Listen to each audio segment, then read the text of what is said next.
Marianne had seen a movie of Dracula. The story moved her.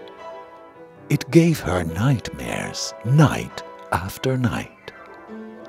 Marianne dreamt that she was in Romania, in the county of Transylvania, the land of Count Dracula, whose image was created by the Irish writer Bram Stoker. He based his story on the life of Vlad Tepes.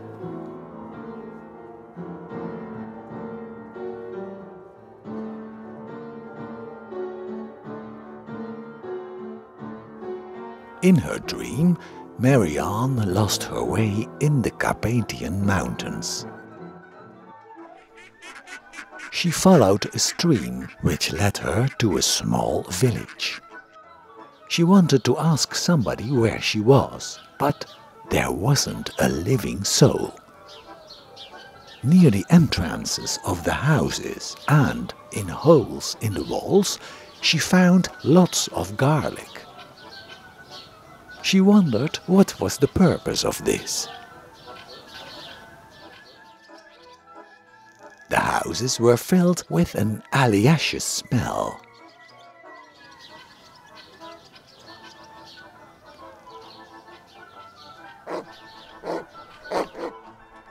Eventually, she decided to put one head of garlic in her bag. You never know, she thought. She continued following the stream. To her surprise, she entered a crowded village. When she asked where she was, a friendly woman told her to take the next carriage. It would bring her to a nice hotel.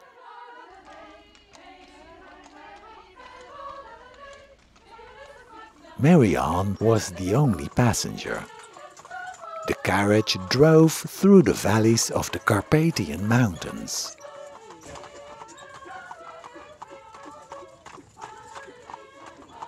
She enjoyed the trip until they drove high on the mountains. A chilly fog touched her. Suddenly, a mysterious castle loomed up from the fog.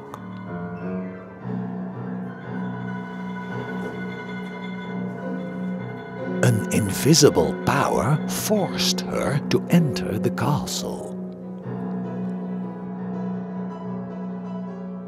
There seemed to be nobody at home. Marianne got lost in the castle. She descended a stairway and entered a strange room which was full of funeral stuff. There also was a door, but this was closed. This door gave entrance to a tomb. A second door led her to a graveyard. Some of the graves had holes in it. She shivered and left the graveyard. She asked the way to a good hotel. A man advised her to go to the market first to buy some garlic. It would protect her against the evil. On the market, her attention was attracted to a strange mask. When she took it to have a closer look, she stuck herself at a sharp teeth. Disturbed, she continued her way to the hotel. In the fields, Marianne wondered why the suffering Christ was completely dressed. The houses in the village looked like fortresses.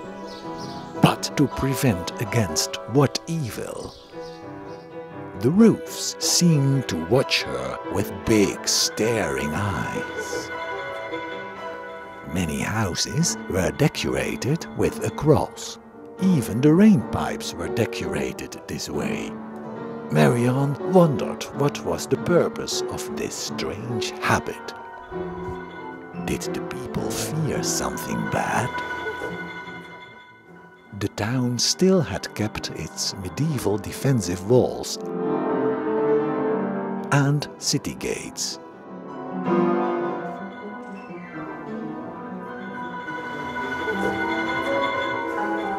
Even the church was surrounded by defensive walls. Inside these walls there also were houses. In case of danger, she was told. But what danger? No one told her. They kept silent. Above the entrance of the church, she saw the picture of a pelican feeding its youngsters with its own blood. The Holy Mary was showering in the blood of Christ. Paintings with saints being tortured. Saint George conquering monsters. Marianne couldn't stand all this violence and ran out of the fortified church. In the streets, Marianne saw the windows were protected by metal fences or closed shutters. When she reached her hotel, worried villagers advised her to keep her window closed during the night. As soon as the creatures of the night woke up, the villagers locked themselves up in their houses. Marianne opened her window to let in some fresh air. She forgot to close it up. She only closed the curtains.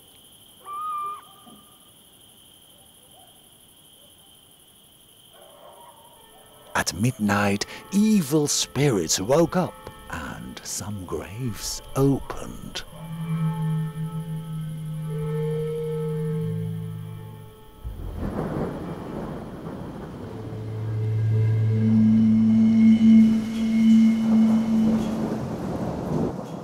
Dracula himself appeared in Marianne's room.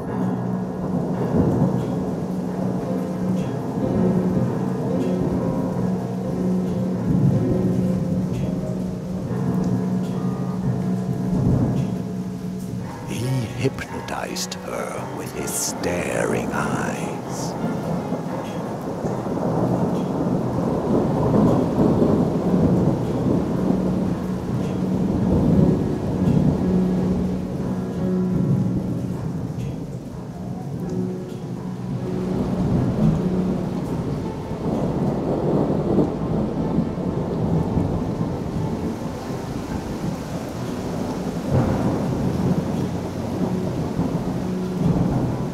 Fed with Marianne's blood, Dracula got her life energy and he left the hotel vitalized.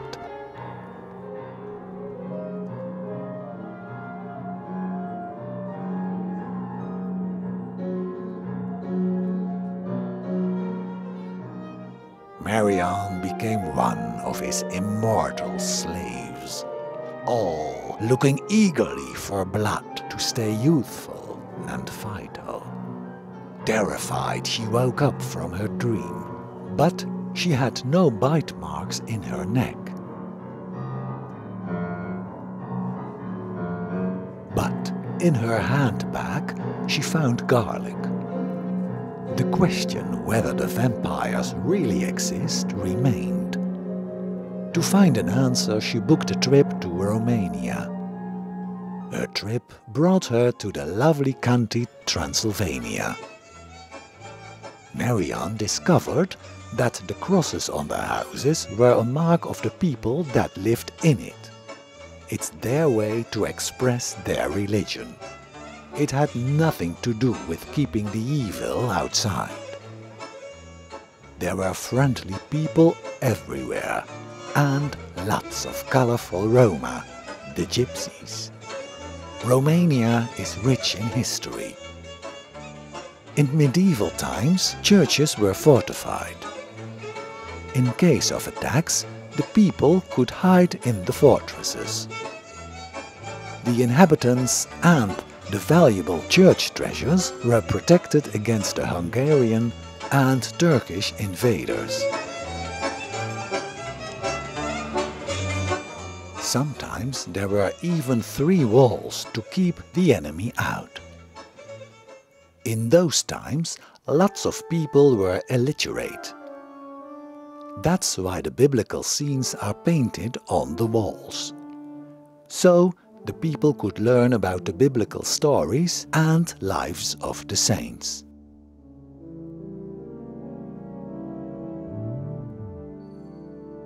In the 15th century, churches ordered devotional objects of the suffering Christ. These paintings summarized the whole passion of Christ.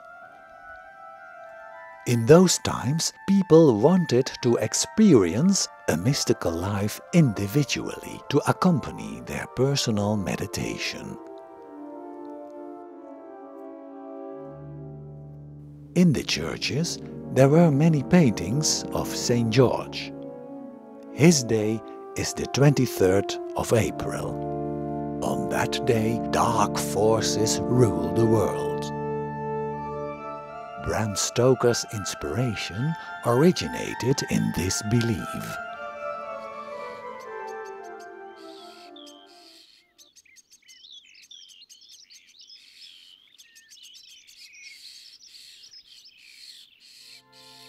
The statues of the suffering Christ in the fields are dressed by frigid religious women. In order to soften his sufferings, these women dress him. The only fangs in Transylvania are those of the brown bears. There are lots of them. It is not recommended to hug or feed these animals. Many Transylvanian towns have kept their medieval walls. Those fairy tale-like cities offer the visitors the feeling as if they have entered a time capsule.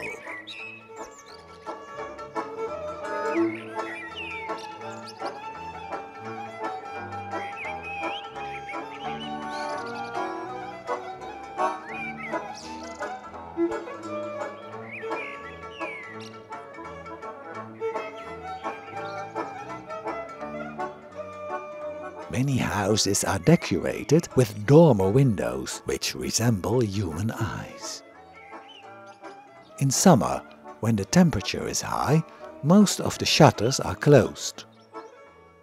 In the village, one can often see the traditional wooden gates of the farms. Mary-Anne was relieved after learning about these cultural details. Her nightmares seemed to be based on pre-assumptions and strange stories. Now it's time to visit the places where Vlad Tepes III Dracula lived. He was born as a prince in the year 1331 in Sighisoara. Dracula means son of the dragon. This fairy tale city features an interesting clock tower.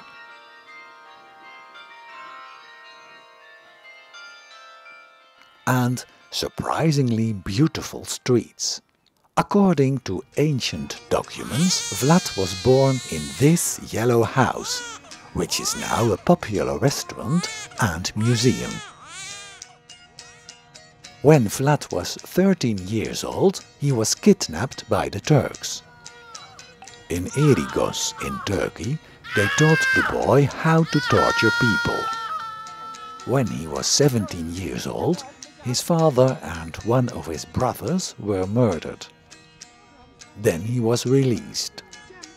The Sultan helped him to ascend the throne of the country Wallachia. In this way, the Ottomans in Turkey could control the region. Wallachia is a tall, flat area in the south of Romania. When his land was attacked by the Hungarians, Vlad fled to the mountains of Transylvania. His main goal was to conquer the Sultan, the enemy of the Catholic Church. Vlad practiced the cruelest tortures. To discourage his enemies, he impaled his captives. From that moment, Vlad was nicknamed Tepes Dracula, devilish impaler. Initially, the meaning of Dracula was dragon's son, but then it changed into devil. Famous is the painting on which Vlad Tepes' Dracula is having dinner in the foreground of his castle in Punari. He is enjoying his meal amidst 20,000 impaled opponents. Vlad became a hero. His victims suffered for a long time before they died. Thousands of crows built their nests in the rotten corpses and enjoyed their rich food supply. There are still lots of crows to be seen in this area today.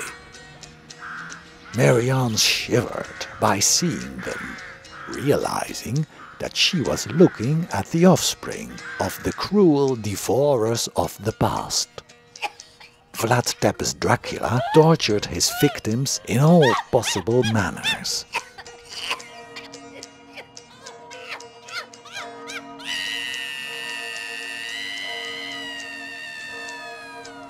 Marianne was impressed by the remnants of Vlad's court in Bucharest. It allows a glimpse on Vlad's power in those days.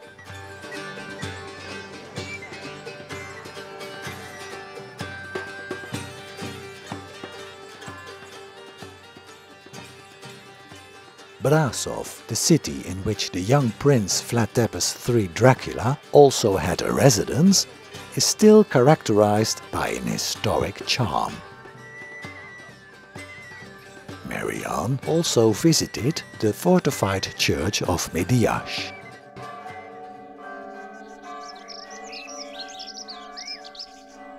In one of the towers, Vlad had once been imprisoned. Finally, Vlad Tepes III Dracula was murdered in 1476. His head was chopped off and sent to the Sultan. Just like his grandfather, Vlad was buried in a monastery near Bucharest. His remnants are still resting in his grave without ever ascending from it. Only in Bram Stoker's book he was presented as a vampire. Stoker situated the story in Transylvania because in 1897 the area was still unknown and had a mystic charm. After this appeasing information, Marianne decided to visit some places mentioned in Stoker's book. First, she visited a reconstructed museum that showed life in the famous book. Grand villas and mansions give Transylvania a haunted atmosphere. Now Marianne was ready to visit the Transylvanian castles. The mountainous county forms a great background for those big buildings. Most famous is Bram Castle. This beautiful building has all of a vampire's home. But the castle has no historic link with Vlad Tepes' Dracula. The castle was once a royal residence. The interior has nothing to do with vampires. Outside the building, the road is filled with vampire merchandise. The salesmen flourish thanks to Stoker's book and vampire movies from Hollywood. Marianne visited the market to buy a cute souvenir. She was happy to be freed of her terrifying nightmares. Before Marianne left Transylvania, she witnessed an interesting interview. Guten Morgen. Guten Morgen. Guten Morgen, Sie wohnen hier in die... Wir wohnen hier in Bonnesdorf. Ja, Das Dorf heißt Bonnesdorf ja. und rumänisch heißt es Bojan. Bojan. Und können Sie mir etwas sagen über die Folklore und das Glaube in Vampiren? Wir haben gehört im Westen über Dracula, aber gibt es eigentlich Wir ein haben Glauben? gehört von Dracula, aber ich weiß nicht mal, woher ist der Dracula. Ja. Aber gibt es hier einen Glaub, dass die Leute glauben in Vampiren? Sie glauben, sie sind orthodox Ja, und katholisch ja, und wir sind reformat. ja. Ja. Aber glauben die Leute oder glauben Sie glauben, ja, sie glauben. Können Sie ein Beispiel geben über Knoblauch, dass das gegen das Böse ist? Gibt es etwas heute? Oder, Ja, es gibt also diese. Ja? Können Sie Leute ein sind- Beispiel geben? Ja. Was denn?